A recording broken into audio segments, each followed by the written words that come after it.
Častým problémem, se kterým za námi chodíte, bývá špatné usínání nebo nespavost, anebo probouzení se v průběhu noci.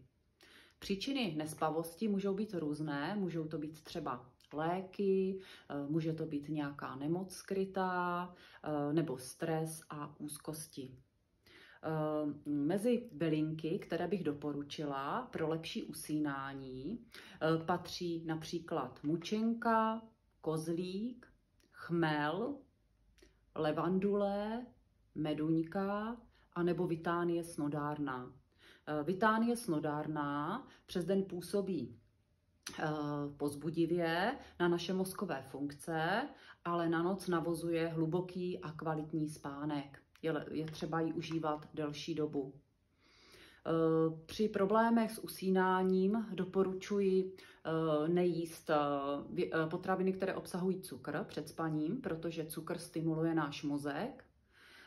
Žádná tučná jídla, protože naše tělo se potom zabývá trávením a neuvede se do správné relaxace. Dalším problémem je kofein anebo alkohol, které taky zhoršují kvalitu spánku. Důležité také zmínit orgánové hodiny.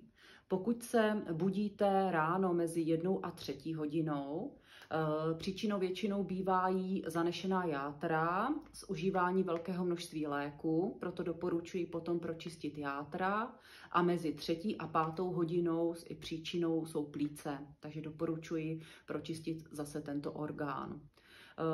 Je to velice individuální, tyto příčiny nespavosti, proto doporučuji zase zastavit se za námi v Apatice a my se s vámi poradíme a doporučíme vám správný přípravek.